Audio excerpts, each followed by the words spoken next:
welcome you all on my YouTube channel. Today I'm going to teach you standard costing. मैंने ये topic इसलिए choose किया क्योंकि बच्चों को स्टैंडर्ड कॉस्टिंग से बहुत डर लगता है and this is the right time to study standard costing क्योंकि अगर आपने एक बार आप पढ़ लिया प्लस 2-3 बार क्वेश्चंस प्रैक्टिस कर लिए तो स्टैंडर्ड कॉस्टिंग में स्कोर करना बहुत इजी हो जाएगा एंड अगर आपने मेरी तीनों लेक्चर्स कंप्लीटली देख लिए तो स्टैंडर्ड कॉस्टिंग आपको भी इजी लगने लगेगा। मैं स्टैंडर्ड कॉस्टिंग को 3 पार्ट्स में कवर करने वाली हूँ। फर्स्ट पार्ट में हम लोग कॉन्सेप्ट्स कवर करेंगे जो बेस बिल्डिंग के लिए इंपॉर्टेंट है ताकि आप क्वेश्चंस इजीली कर पाए। सेकंड पार्ट में हम लोग important questions and important remaining concepts करेंगे। प्लस थर्ड पार्ट में आपके कुछ डाउट्स और जो रिमेनिंग क्वेश्चंस होंगे वो सब हम लोग कवर करेंगे। तो आइए चलते हैं स्टैंडर्ड कॉस्टिंग।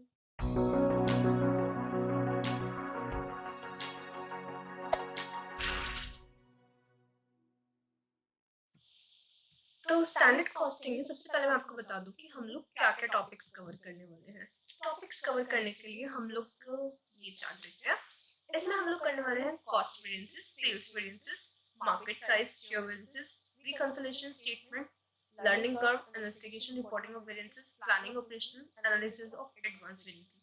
ये जो नीचे के तीनों टॉपिक्स हैं ये थ्योरी पर्पस के लिए बहुत ज्यादा इंपॉर्टेंट है एंड ये जो ऊपर के कॉन्सेप्ट्स हैं ये कॉस्ट वेरिएंसेस में ये बेस बिल्डिंग के लिए इंपॉर्टेंट है। अगर आपने ये सीख लिए तो उसके बाद आपके प्लानिंग और ऑपरेशनल ऑल्दो ये मॉडर्न है एंड ट्रेडिशनल कॉस्टिंग का नाम दिया जाता है बट अगर आपने वो सीख लिए तो ये आपका ऑटोमेटिकली क्लियर हो जाएगा। इसलिए जरूरी है कि बेस बिल्डिंग के लिए आप कॉस्ट वेरिएंसेस और सेल्स वेरिएंसेस को अच्छे से समझे। तो चलिए स्टैंडर्ड कॉस्टिंग में कॉस्ट वेरिएंस क्या होती है। कॉस्ट वेरिएंस में कौन कौन सी वेरिएंसेस कवर होती है। कॉस्ट वेरिएंस में आपकी material cost variance, labour cost variance, overhead cost variance, ये 3 टाइप की वेरिएंसेस कवर होती है। अगर आपने मटेरियल को ठीक से समझ लिया ना तो आपका लेबर, वेरिएबल, ओवरहेड इजीली हो जाएगा। फिक्स्ड ओवरहेड जो सबको टफ लगता है इसको हम थोड़ा अच्छे से पढ़ेंगे और ये भी आपको इजी लगने लगेगा। तो मटेरियल कॉस्ट वेरिएंसेस के 2 पार्ट्स होते हैं, material price variance, material usage variance, and this is further subdivided into yield mix. Labour cost variance का भी सेम चलता है बट यहाँ पे एक आइडल टाइम वेरिएंस एक्स्ट्रा होती है और उनके नाम थोड़े अलग होते हैं। प्राइस की जगह रेट हो गया, यूसेज की जगह एफिशिएंसी हो गया and further subdivided into yield and mix variance. Overhead cost variance में आपके कवर होते हैं variable and fixed overhead variances. Variable overhead में आपका एक्सपेंडिचर वेरिएंस और एफिशिएंसी वेरिएंस आ गया and fixed overhead में भी efficiency and volume, and volume is also further subdivided into 3 parts: calendar, efficiency, capacity variance। ऐसे पढ़ने में अभी ये सिर्फ ओवरव्यू था, अभी हम इनको डिटेल में पढ़ेंगे तो आपको अच्छे से समझ में आ जाएगा।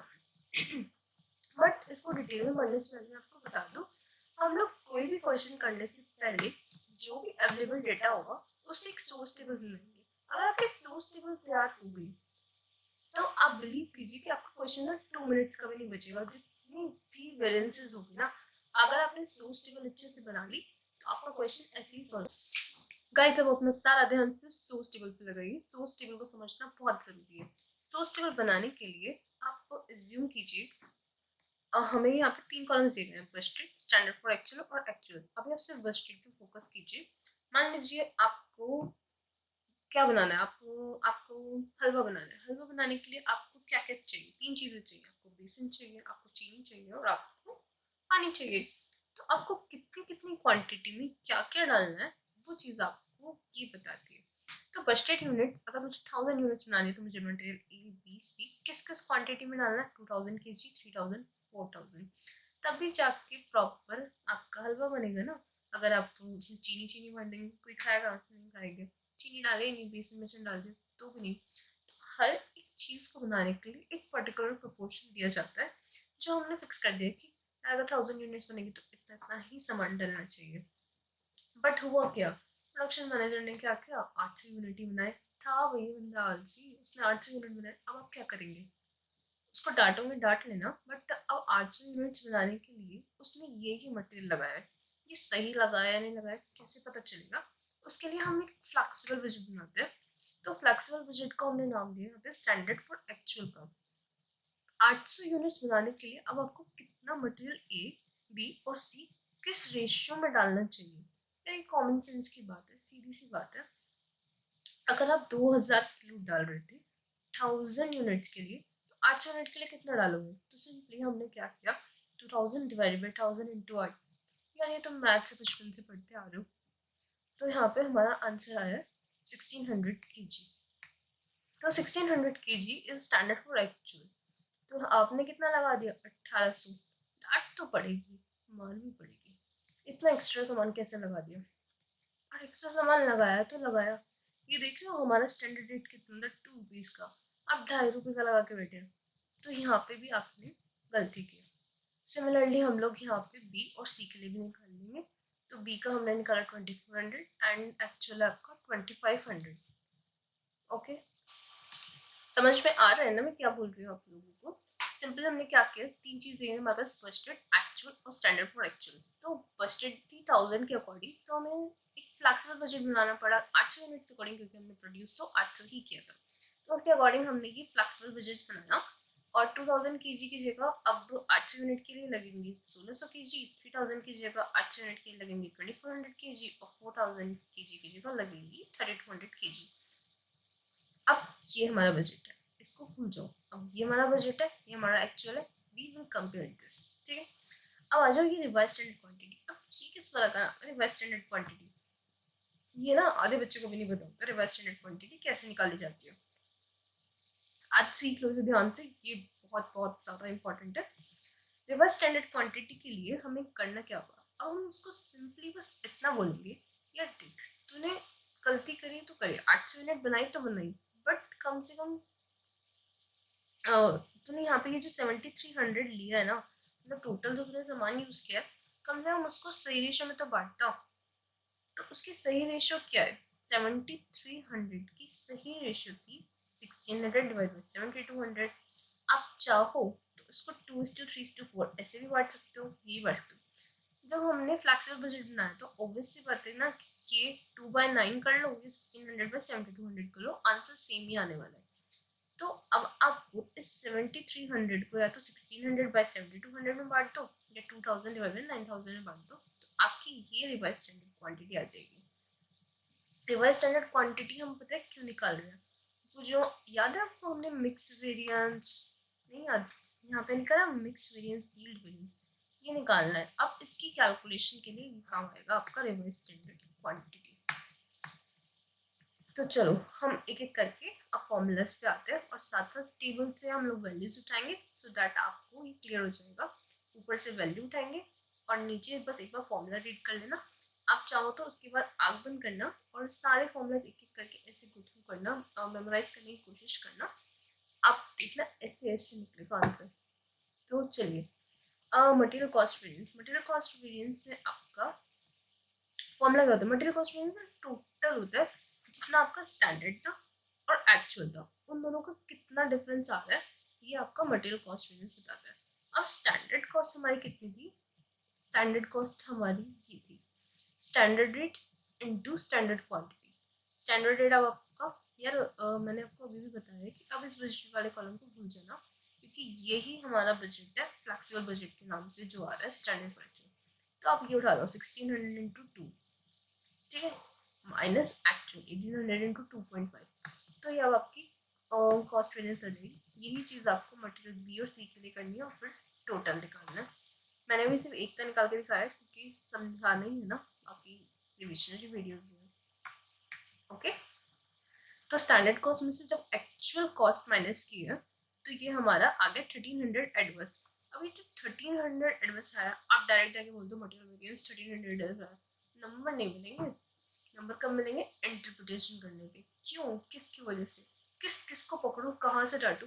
तो हम धीरे धीरे सब कुछ बताएंगे कि इतनी गलती प्राइस की वजह से हुई है, इतनी गलती यूसेज की वजह से हुई है, इतनी यील्ड की, इतनी मिक्स की, अलग अलग बंदों को लाके पकड़ के चाटा लगाना है। तो उसके बाद हम आते हैं material price variance. Material price variance आपको क्या बताता है? नाम से ही सुन के पता चल रहा है कि प्राइस वेरिएंस है, प्राइस का डिफरेंस, और बाहर क्या होगी? बाहर क्वांटिटी होगी। और अब आते हैं गोल्डन रूल। गोल्डन रूल में मैंने लिखा है, जब भी बाहर, ध्यान से सुनना, जब भी बाहर क्वांटिटी आएगी तो वो क्वांटिटी एक्चुअल क्वांटिटी होगी। जब भी बाहर क्वांटिटी आएगी तो वो एक्चुअल क्वांटिटी होगी। हमने अंदर क्या किया? रेट का difference, standard rate minus actual rate, और बाहर क्या है एक्चुअल क्वांटिटी, ठीक। और मटेरियल यूसेज वेरिएंस क्वांटिटी का डिफरेंस इनटू स्टैंडर्ड रेट। जब भी बाहर रेट आएगा वो स्टैंडर्ड रेट आएगा, और जब भी बाहर क्वांटिटी आएगी एक्चुअल क्वांटिटी आएगी। इसको याद कर लो, ये आपके हर फॉर्मूला में काम आने वाला है, समझे।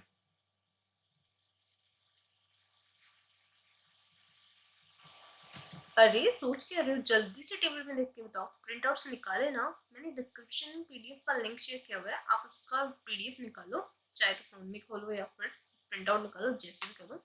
फटाफट से मुझे टेबल में देख के बताओ कि अब आपका प्राइस वेरिएंस कैसे निकलने वाला है। प्राइस कहाँ कहाँ दिख रहा है आपको, प्राइस दिख रहा है आपको यहाँ पे 2 रुपीज और यहाँ पे 2.5 रुपीज, इन दोनों का डिफरेंस करो 2 माइनस 2.5, ठीक है। और मैंने क्या बताया था, जब भी बाहर क्वांटिटी आएगी कौन सी आएगी एक्चुअल, तो ये 1800 से आपको मल्टीप्लाई करना है, तो 2 माइनस 2.5 इंटू 1800, तो ये आपका क्या आ जाएगा मटेरियल प्राइस वेरिएंस।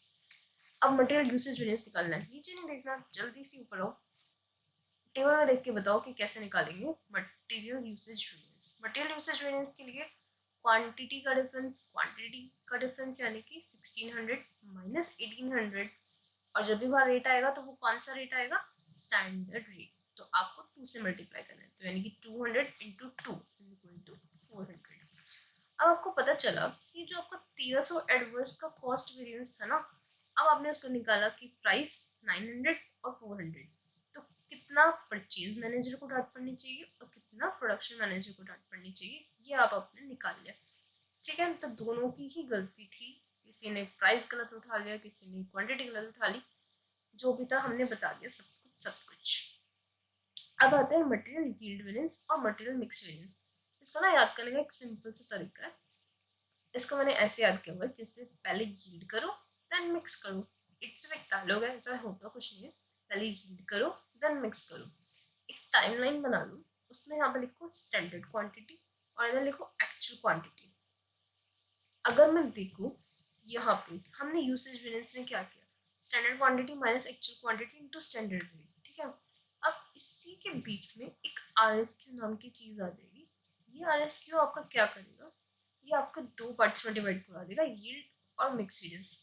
यहाँ तक का जो डिफरेंस आएगा, यहाँ तक का जो डिफरेंस आएगा उसे हम बोलेंगे यील्ड वेरिएंस, और यहाँ का जो डिफरेंस आएगा मिक्स वेरिएंस।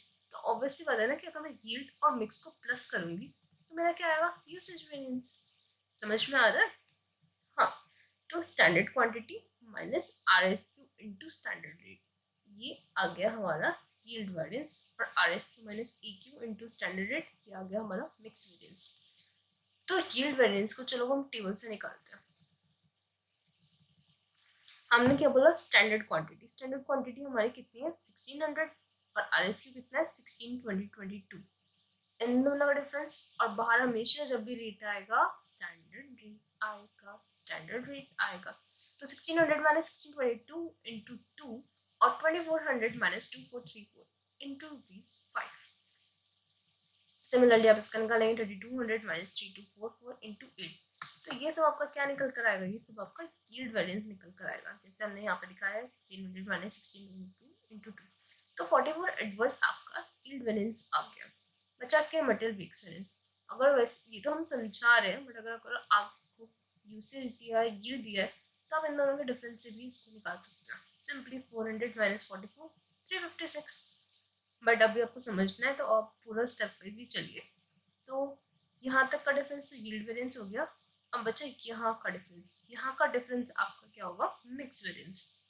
तो RSQ में से EQ गया इंटू SR, टेबल पे आइए,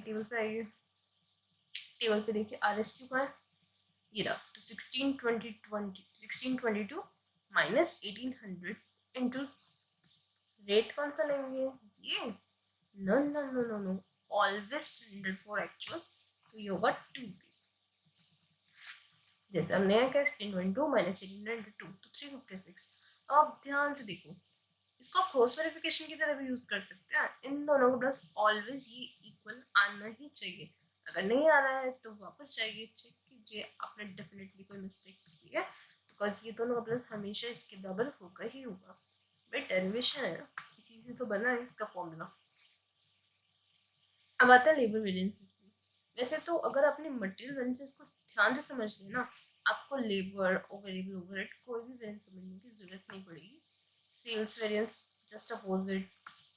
इसलिए अगर आपको ये समझ में आ गया तो ठीक, अदरवाइज 2 मिनट के लिए वीडियो पॉज कीजिए और इसको मेमोराइज करने की कोशिश कीजिए। बाकी के पार्ट्स को भी खुद निकालने की कोशिश कीजिए। अगर आप निकाल पा रहे हैं तो वेल एंड गुड, आगे चलिए।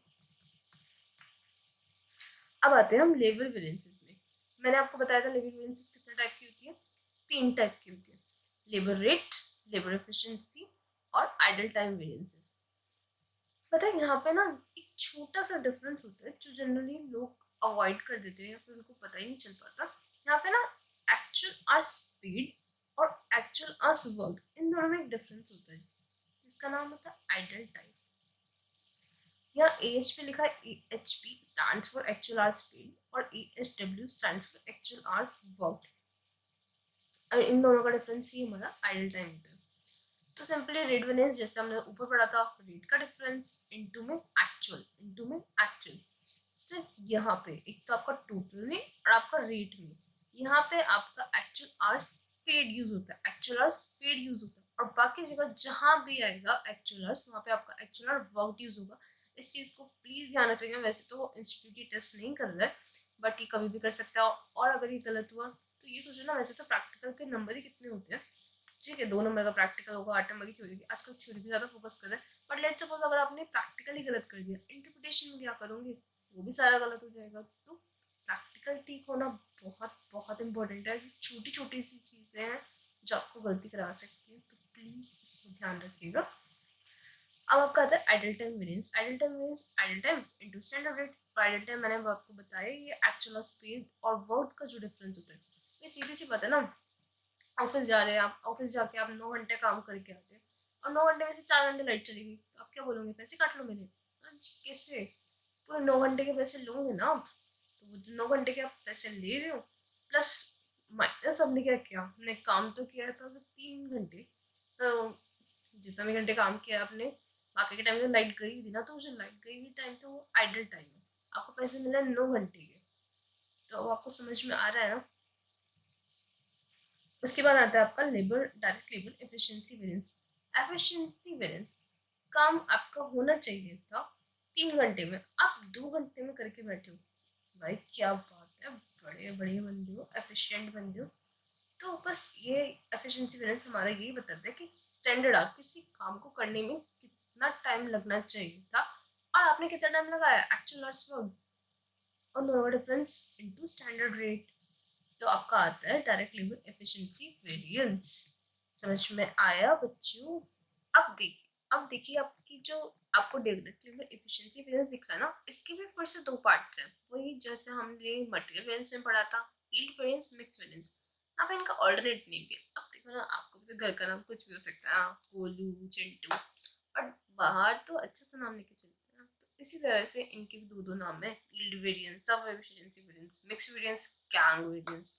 सुनने में कितना मस्त लग रहा है ना। तो बस इनके अल्टरनेट नाम भी याद कर लेना, पता चला तो यील्ड और मिक्स स्टूडेंट रहकर इंस्टीट्यूट ने गैंग वेरिएंस के नाम से पूछ लिया and you were like oh ये कौन सा वेरिएंस आ गया। तो इसलिए प्लीज इनके अल्टरनेट नेम्स भी याद करके जाना।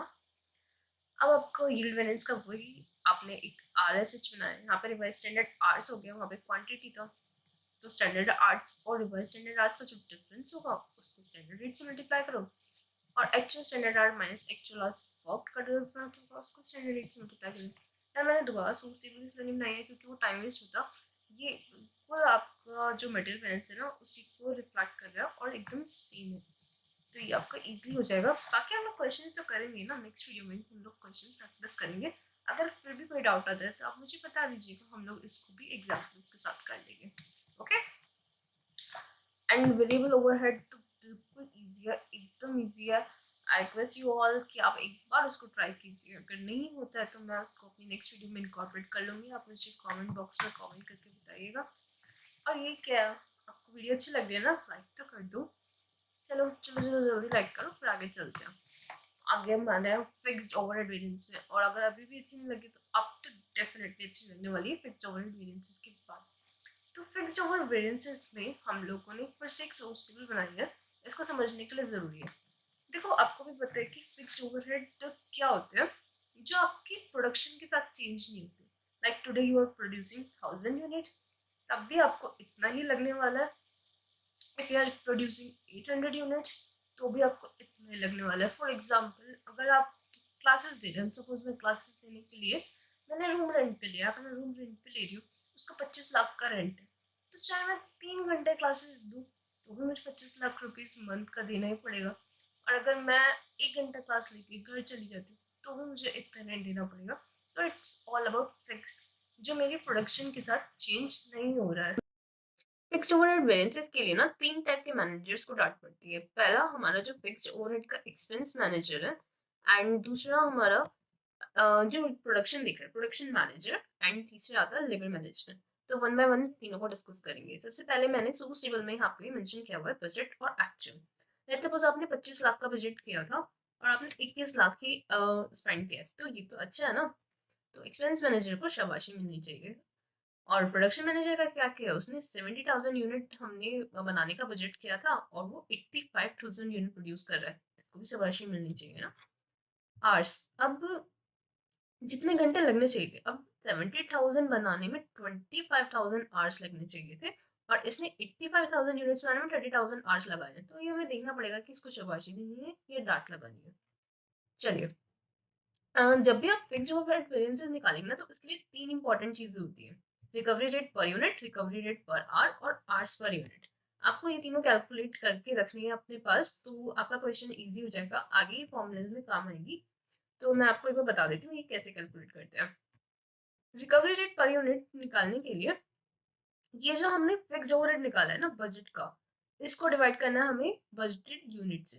तो 25 लाख बाय 70,000, ये हमारा 35.71 पर यूनिट आ जाएगा। रिकवरी रेट होता क्या है बेसिकली, कि हम जो फिक्स्ड ओवरहेड लगा रहे हैं और यूनिट्स प्रोड्यूस कर रहे हैं, तो हम पर यूनिट कितना ओवरहेड अपना रिकवर कर पा रहे हैं। तो बस ये पर यूनिट रिकवरी रेट है, तो इतना तो हम लोग मार्केट से रिकवर कर ही लेंगे, 35.71 per unit. Recovery rate per hour क्या होता है, budgeted fixed overhead bye budgeted hours. अब पर आवर, अब हम पर आवर निकाल रहे हैं कि पर आवर आप कितनी रिकवरी कर पा रहे हैं। तो पर आवर हम 100 रुपीज की रिकवरी कर पा रहे हैं। तो एक चीज होती है आवर्स पर यूनिट, ये भी निकालने के लिए कई बार आ जाते हैं। तो 1 यूनिट इक्वल्स टू 0.3571, ये हो गया हमारा आवर्स पर यूनिट। इन तीनों का काम आगे इस फॉर्मूला में आने वाला है। तो चलते हैं। तो जैसे अभी हमने स्टार्टिंग में पढ़ा था, पहले कॉस्ट वेरिएंस, उसके 2 पार्ट्स हो गए, एक्सपेंडिचर वेरिएंस और वॉल्यूम वेरिएंस। तो cost variance total minus total, तो actual production into RR per unit. इसके फॉर्मूला थोड़े से डिफरेंट है, बट इजी आप समझने की कोशिश कीजिएगा। सबसे पहले आता है recovered fixed overhead minus actual fixed overhead. Recovered fixed overhead आपको बताते हैं कि आपने कितना रिकवर कर लिया है और आपको कितना एक्चुअल फिक्स्ड ओवरहेड लगा है। तो आपने क्या किया, 85,000 यूनिट प्रोड्यूस की थी और पर यूनिट हम 35.71 मार्केट से रिकवर कर रहे हैं, राइट। तो 85,000 यूनिट के लिए अगर आप 35.71 मार्केट से रिकवर कर रहे हैं, तो आप तो फायदे में ही है ना। अगर आप इसके कैलकुलेट कीजिए, 85,000 इंटू 35.71, तो ये आपका आता है 30,35,350। इतना आपने मार्केट से रिकवर कर लिया, जबकि आपका एक्चुअल कितना हुआ था, सिर्फ 21 लाख। आप तो फायदे में हुए ना। अगर आप फायदे में हैं तो कितने से इसको आप डिफरेंस निकालेंगे, तो 9,35,350 फेवरेबल। तो अब आपका ये जो फायदा आया है, अब इसको ही हम 2 पार्ट्स में आगे देखते हैं कि ये कितना एक्सपेंडिचर वेरिएंस की वजह से और कितना वॉल्यूम वेरिएंस की वजह से। इंटरप्रिटेशन में मैंने यहाँ पे लिखा है कि हम 85,000 यूनिट प्रोड्यूस कर रहे हैं एंड मार्केट से 35.71 पर यूनिट रिकवर कर रहे हैं, जबकि हमारा खर्चा ओनली 21 लाख का है। सो हम 935,350 एक्स्ट्रा रिकवर कर रहे हैं, समझे। चलिए अब देखते हैं एक्सपेंडिचर वेरिएंस और वॉल्यूम वेरिएंस में क्या क्या होता है। एक्सपेंडिचर वेरिएंस सिंपल सी बात है, ये सिर्फ सीधा सीधा बोलता है कितना खर्च करना था और कितना आपने किया। कितना खर्च करना था और कितना आपने किया, इन दोनों का डिफरेंस एक्सपेंडिचर वेरिएंस होता है। ये इंपॉर्टेंट है, ये आपको आगे रिकंसिलिएशन टेबल उन सब में भी काम आएगा, इसलिए इसको आप ध्यान से समझिए। बजटेड माइनस एक्चुअल, इसमें कुछ नहीं करना, सिर्फ खर्चा देखना है कितना करना था और कितना किया। उन दोनों का डिफरेंस 4 लाख फेवरेबल आ गया। बचा हुआ हमारा वॉल्यूम वेरिएंस की वजह से आया है। तो वॉल्यूम वेरिएंस आपको बोला गया था 70,000 यूनिट प्रोड्यूस करने के लिए, आपने क्या किया, 85,000 यूनिट प्रोड्यूस कर दी। तो इतनी एक्स्ट्रा यूनिट्स आपने जो प्रोड्यूस करी है, और पर यूनिट आप कितना रिकवर कर रहे हैं, 35.71 रिकवर कर रहे हैं। तो आप 5,35,350 यहाँ पे आप फेवरेबल सिचुएशन में है। तो इतना वॉल्यूम वेरिएंस की वजह से और इतना एक्सपेंडिचर वेरिएंस की वजह से इन टोटल अगर हम देखें, इन दोनों को प्लस करो तो आपका फिर से ये 935,350 आ जाएगा। हर एक चीज आपकी रिकंसाइल करनी चाहिए, बिकॉज ये फॉर्मूला ही इसी तरह से डराइव हुए हैं गाइस। अब volume variance further subdivided into capacity variance and fixed efficiency variance. ये जो अब हम दो आगे डिस्कस करने वाले हैं ना, ये हमेशा हमेशा हमेशा बेस्ड ऑन आर्स होते हैं, ठीक है। अभी तक हम लोग जो कर रहे थे R R per unit use कर रहे थे, पर अब हम यूज करेंगे R R per hour, recovery rate per hour. तो कैपेसिटी वेरिएंस भी सिंपल है, आपको ये बताना है कि एक्चुअल आर्स आपने कितने लगाए हैं और बस्टेड आर्स कितने थे। ये इन दोनों का डिफरेंस आपका आ जाता है actual hours minus budgeted hour into R R per unit. 25,000 आपने लगाए हैं, 30,000 आवर्स का बजट था, ठीक है। रिकवरी रेट पर आवर कितना हो रहा है, 100। तो अभी भी आप फेवरेबल सिचुएशन में, अगर आप चाहें वैसे तो आप कॉमन सेंस लगाइए कि अगर आपने बजट लगाए थे, ठीक है, 30,000 घंटों का काम आप 25,000 घंटों में कर रहे हैं, तो आप एक फेवरेबल सिचुएशन में 5,000 घंटे आपने बचा लिए, ठीक है। अगर आपको याद करने में ऐसे डिफिकल्टी होती है, वैसे तो ये लॉजिकली क्लियर होना चाहिए, तो आप इस फॉर्मूलाज को उल्टा भी करके लिख सकते हैं, budgeted hour minus actual hour, तो जो भी डिफरेंस आएगा वो सीधा सीधा फेवरेबल आएगा। ओके, अदरवाइज आप सोच के देखिएगा तो आपको माइंड में लॉजिकली क्लियर होना चाहिए, क्या लिखा है वो इतना मैटर नहीं करता। उसके बाद आता है fixed efficiency variance. Fixed efficiency variance standard hour for actual production minus actual hours into recovery rate per unit. तो फिर से आप वही निकालिए कि आपने कितनी यूनिट्स प्रोड्यूस करी है, आपने 85,000 यूनिट्स प्रोड्यूस करी है और आप 35.71 से रिकवर कर रहे हैं, राइट। इतना अगर आप रिकवर कर रहे हैं और आपने एक्चुअल आवर्स लिए कितने हैं, 30,000 आवर्स, तो इनटू में अगर 100 करूं तो ये आपका निकल के आएगा, ये आपका आ रहा है 30,353 आवर्स, यानी कि पूरे 353 आवर्स एक्स्ट्रा। तो आप 353 आवर्स एक्स्ट्रा कर रहे हैं, और रिकवरी रेट पर कितना था आपका, हमने ऊपर कैलकुलेट किया था, याद आया, हमने यहाँ पे कैलकुलेट करके रखा हुआ है पहले से ही, ताकि हमारी वर्किंग्स इजी हो जाए। तो ये 100 पर आवर्स से आप रिकवरी कर रहे थे, तो 353 hours into 100 is equal to 353 50। Favourable situation में अभी भी आप खड़े हैं, ठीक है। तो ये वाला फिक्स एफिशिएंसी और ये वाला फिक्स कैपेसिटी वेरिएंस, अगर आप इन दोनों को सम अप करेंगे तो again you will get your fixed overhead volume variance. आया मजा। अब हमें ना एक और चीज होती है फिक्स्ड ओवरहेड कैलेंडर वेरिएंस, ये थोड़ा सा डिफरेंट है, इसको थोड़ा इसलिए मैंने अलग से ही रखा है। इन दोनों का सम अप तो आपका ये आ गया था, कैलेंडर वेरिएंस पार्ट तो इसी का होती है, बट इन दोनों का सम नहीं होता। ये बेसिकली आपको बताता है कि कैलेंडर डेज कितने थे, आपके पास इतने डेज थे पर आपने कितने डेज काम किया, उन दोनों का जो डिफरेंस होता है वो आपका कैलेंडर वेरिएंस होता है। यानी कि लेट्स सपोज मैंने तो बजट बना दिया कि हमें साल में 25 दिन काम करना है, बट आपने एक्चुअल में सिर्फ 23 डेज काम किया, तो ये जो 2 दिन हुए ना, ये आपका कैलेंडर वेरिएंस का डिफरेंस होगा। प्लस अब हमें यहाँ एक चीज और चाहिए होती है, recovery rate per day. Recovery rate per day का हम क्या करने वाले हैं, रिकवरी रेट पर डे का हम ये करने वाले हैं, जैसे कि मैंने यहाँ पे एक छोटा सा एग्जांपल दिया है, आप इसको देखिए। मैं इसको थोड़ा सा बड़ा कर देती हूँ, ये देखिए। For example fix expense suppose आपने 10 लाख का किया, ठीक है, 10 लाख का एक्सपेंस किया था, जिसे मैंने बजट किया कि हम 25 दिन में रिकवर कर लेंगे। तो 10 लाख का एक्सपेंस अगर मैं 25 दिन में रिकवर करूंगी तो गाइस कितना होगा, 40,000 पर डे। 10 लाख बाई 25, तो ये होगा 40,000 पर डे। तो मुझे 40,000 पर डे रिकवर करना था, बट मैंने क्या किया, 2 दिन कम काम किया है ना, 25 माइनस 23। तो जो मेरा 2 दिन का ये रिकवरी रेट पर डे 40,000 से इसको मैं मल्टीप्लाई करूंगी तो ये हो जाएगा 80,000 एडवर्स। ओके, क्योंकि अगर मेरे बजटेड डेज ज्यादा है तो ये एडवर्स ही आएगा। सिंपल सी बात है ना, बजटेड डेज ज्यादा है, मैंने तो ज्यादा के अकॉर्डिंग रिकवरी करनी थी, यहाँ पे कम के अकॉर्डिंग रिकवरी हो रही है, तो मेरा एडवर्स आएगा। तो चीजें माइंड में आप क्लियर करते चले कि ये वेरिएंसेस बन कैसे रही है, क्योंकि फॉर्मूला याद करेंगे तो आप थोड़ा भूलने के चांसेस होंगे, बट अगर एक बार आपको सब बनाने आ गए ना तो आपको याद करने की जरूरत नहीं, आप खुद ही क्वेश्चन देखेंगे और अपने आप आंसर्स कर सकते हैं। आई होप आपको फिर वेरिएंसेस समझ में आ गया होगा। अब हम जब क्वेश्चंस करेंगे तो आपको चीजें और क्लियर होंगी, आप इसको खुद से बनाने की कोशिश कर पाएंगे, तब आपको अच्छा लगेगा। चलिए अब हम चलते हैं सेल्स वेरिएंस की ओर। सेल्स वेरिएंस कॉस्ट वेरिएंस का ना एकदम अपोजिट होता है। अभी तक हम क्या करते आ रहे थे, हम लोग स्टैंडर्ड में से एक्चुअल माइनस कर रहे थे, हम लोग स्टैंडर्ड में से एक्चुअल माइनस कर रहे थे।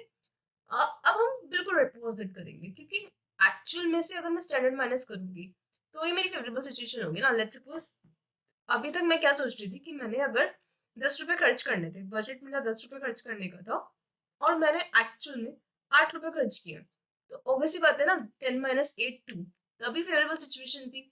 बट अब क्या होगा अगर मैंने बजट किया है कि मुझे 8 रुपए की सेल्स करनी है और मैं 10 रुपए की सेल्स कर रही हूँ, तो मेरा फेवरेबल सिचुएशन कब आएगी, जब मैं एक्चुअल में से बजट माइनस करूंगी, तभी तो फेवरेबल होगा ना। जितनी ज्यादा सेल्स उतना अच्छा, जितना कम खर्चा उतना अच्छा। इसलिए आपको ना अपोजिट करने हैं सारे फॉर्मूले, और इसमें कुछ भी नहीं है। सेल्स वेरिएंस को हम दो टाइप से निकाल सकते हैं। पहला होता है आपका बेस्ड ऑन टर्नओवर और बेस्ड ऑन मार्जिन। ये जो बेस्ड ऑन मार्जिन है ना, ये थोड़ा ज्यादा इंपॉर्टेंट है, क्योंकि रिकंसिलिएशन टेबल्स और बाकी सब में बेस्ड ऑन मार्जिन यूज होता है। बट आपको सीखना तो दोनों ही पड़ेगा, क्योंकि एग्जामिनर कुछ भी पूछ सकता है, तो इसलिए हम लोग दोनों सीख के भी चलेंगे, राइट।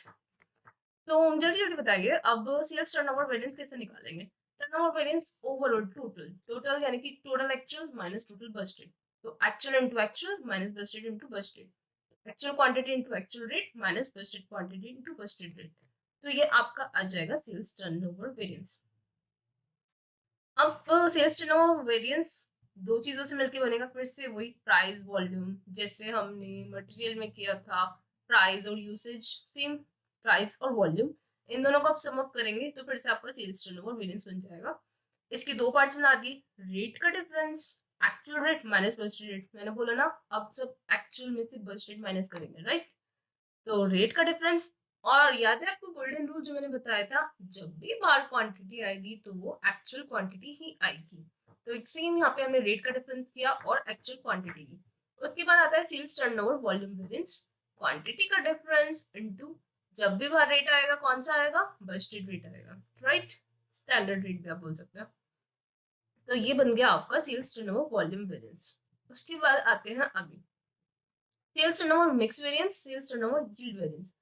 अब आपको याद होगा हमने मटेरियल में भी पढ़ा था कि जो भी हमारा यूसेज वेरिएंस था उसके दो पार्ट थे, mix variance and yield variance. तो ऐसे ही हमने यहाँ पे इसके दो पार्ट्स बनाए और वो बीच में आगे क्यों आ गया, बस इसमें याद है वो जो टाइमलाइन हमने बनाई थी स्टैंडर्ड, और इधर रखा था एक्चुअल। अब उन दोनों को आप फिर से स्विच कर दीजिए, एक्चुअल इधर आ जाएगा और यहाँ पे बस इधर आ जाएगा, राइट। तो actual minus r a q into b r और r a q minus b q into b r, ये आपका हो गया yield variance. Okay guys, I hope आपको समझ में आ रहा है ना। चलिए अब हम चलते हैं आगे सेल्स मार्जिन वेरिएंस पे। सेल्स मार्जिन वेरिएंस ये भी एकदम सेम है, एकदम सेम, बस जहां जहां आपने एक्चुअल रेट का यूज किया था ना, वहां वहां हमें एक्चुअल मार्जिन वर्ड का यूज करना है। व्हाट इज मार्जिन, मार्जिन हमारा नेट प्रॉफिट होता है, तो अब हम ये प्रॉफिट की बेसिस पे निकाल रहे हैं। ऐसे ही हम लोग कंट्रीब्यूशन की बेसिस पे भी निकालते हैं। तो इट्स जस्ट सिंपल कि जहां भी आपने रेट यूज किया था वहां पे आप एक्चुअल मार्जिन वर्ड का यूज करेंगे, और बाकी के फॉर्मूलाज एग्जैक्ट सेम है, एग्जैक्ट सेम, राइट। चलिए अब आते हैं हमारे सबसे इम्पोर्टेंट टू फॉर्मूलाज पे, market size variance, market share variance. इसको याद करने में ना सब लोग एकदम परेशान से हो जाते हैं, बट इसको भी हम लोग ना बड़े सिंपल वे में याद करेंगे, right. What is market size variance, कि मार्केट साइज वेरिएंस ना हमारा बेसिकली बताता क्या है, ये हमें बताता है कि हमारे प्रॉफिट में जो चेंज हुआ है ड्यू टू मार्केट के साइज में चेंज होने की वजह से, जो मार्केट में के साइज में चेंज हुआ उसकी वजह से हमारा प्रॉफिट जितना चेंज हुआ है ना, ये हमें वो बताता है। तो इसका फॉर्मूला सिंपल है, सबसे पहले हम लोग देखते हैं बस्टेड मार्केट शेयर परसेंटेज, ठीक है। अब मार्केट का शेयर कितना है वो हमने यहाँ पे लिखा, और क्वांटिटी का डिफरेंस किया, क्वांटिटी का डिफरेंस किया actual industry sales quantity minus budgeted sales quantity. जैसे अभी ये भी ना सेल्स वेरिएंस के साथ साथ ही चल रहा है, तो अभी हमने सेल्स में क्या पढ़ा है कि हम लोग एक्चुअल में से बजटेड माइनस करेंगे, एक्चुअल डेटा में से बजटेड डेटा माइनस करेंगे। तो सेम हमने क्या किया, क्वांटिटी का डिफरेंस। और आप लोगों को याद होगा कि जब मैंने बताया है जब भी बाहर प्राइस आता है तो वो कौन सा आता है, बजटेड प्राइस, स्टैंडर्ड प्राइस। तो बाहर क्या डालना है, एवरेज, बट यहाँ पे ना एवरेज आता है, एवरेज बजटेड प्राइस पर यूनिट। तो सिंपल है ना, क्वांटिटी का difference, budgeted price per unit, और ये मार्केट साइज वेरिएंसेस की क्वेश्चन है तो मार्केट शेयर परसेंटेज। हो गया ना याद? बस। अब सिमिलरली मार्केट शेयर वेरिएंस हमें ये बताता है कि हमारे प्रॉफिट में जितना चेंज हुआ है वो भी हमारे ही शेयर प्राइस चेंज होने की वजह से। तो हमारा शेयर प्राइस मार्केट में इतना वेरी कर रहा है, उसकी वजह से हमारा प्रॉफिट इतना वेरी कर रहा है। तो मार्केट शेयर वेरिएंस ये बताता है। तो सबसे पहले हमने क्या रखा है बाहर, एक्चुअल इंडस्ट्री सेल्स क्वांटिटी। याद है ना आपको, जब भी बाहर क्वांटिटी आएगी तो कौन सी आएगी, एक्चुअल क्वांटिटी, एक्चुअल क्वांटिटी। तो हमने एक्चुअल इंडस्ट्री सेल्स क्वांटिटी बाहर रखी और अंदर क्या किया, डिफरेंस किसका, actual market share percentage minus Busted market share percentage. तो इन दोनों का डिफरेंस बाहर, डिफरेंस किया, क्वांटिटी बाहर रखी, और जब भी बाहर प्राइस आएगा तो कौन सा आएगा, average price, Busted price, standard rate, right. बस आप इसको ऐसे याद रखो। देखो, और इसको याद करने में और भी सिंपल तरीके हैं, ये दोनों सेम सेम थे। यहाँ क्वांटिटी का डिफरेंस इनटू बार मार्केट शेयर किया, और यहाँ पे शेयर का डिफरेंस और बार क्वांटिटी की। तो आप इसको किसी भी तरीके से याद कर सकते हैं। रिकंसिलेशन, देखिए वैसे तो रिकंसिलेशन मैं आपको क्वेश्चन के साथ एक्सप्लेन करूंगी, जब आपके पास क्वेश्चन होगा, फिगर्स होंगी, तो आपको समझने के लिए बहुत इजी हो जाएगा। बट यहाँ पे मैंने फिर बस जस्ट एक फॉर्मेट दे दिया, सो दैट अगर आपको कभी मन करे पेपर के बाहर खड़े होकर एक बार आपको जस्ट फॉर्मेट देखने का मन करे तो you can refer this, okay. Learning curve, this is an important topic because आपका ये एक बार पढ़ेंगे और 2 बार काम आएगा, ये आपको प्राइसिंग चैप्टर में भी काम आएगा। इसके साथ मिलके क्वेश्चंस आते हैं। इसकी मैं आपको जस्ट इक्वेशन बता देती हूँ, y equals to a b raise to the power x। Learning curve basically होता क्या है, लर्निंग कर्व हमारा ये होता है जैसे कि हमने आज काम करना शुरू किया और अपने आर्टिकल शिप जाना शुरू किया होगा। पहले क्या करते होंगे, आपको एक बैलेंस शीट बनाने में 1 दिन 2 दिन भी लग जाता होगा। अब क्या करते हो आप, तो ऐसे 1 घंटे में ये लो बैलेंस शीट तैयार, बैलेंस शीट तैयार। तो ये तो ह्यूमन टेंडेंसी है ना कि टाइम के साथ साथ आपके एक्सपीरियंस के साथ साथ आपको चीजों को काम करने में टाइम कम लगने लगता है। तो लर्निंग का बेसिकली यही बताता है। अब हम इसको इस इक्वेशन से डिनोट करते हैं, y equals to ab raise to the power x, where y equals to average labour hour for certain number of units. तो यहाँ पे हमने एवरेज लेबर आवर रखे हैं। ए होता है कि आपने जो पहली यूनिट प्रोड्यूस की थी, यानी आपको जो ऑफिस का फर्स्ट डे था, उस बैलेंस शीट को बनाने में आपने कितना टाइम लिया था, आपने पूरा दिन लिया था, आपने 9 घंटे लिए थे। तो that is y equals to average labour hour for certain number of, sorry, a equals to labour hour required for first unit, right. और बी क्या है, नंबर ऑफ यूनिट्स। अब हम नंबर ऑफ यूनिट्स कितनी प्रोड्यूस कर रहे हैं या जिसके लिए भी निकाल रहे हैं क्वेश्चन, जो भी गिवन होगा तो वो हो जाएगा बी। एक्स आपका लर्निंग इंडेक्स होता है जिसको हम log of learning ratio by log से डिनोट करते हैं। Thank you so much guys for watching, and जल्दी से वीडियो को लाइक कीजिए, शेयर कीजिए, सब्सक्राइब कीजिए, एंड मिलते हैं हम हमारी नेक्स्ट वीडियो में, वो भी बहुत जल्द आएगी। Thank you so much, bye bye.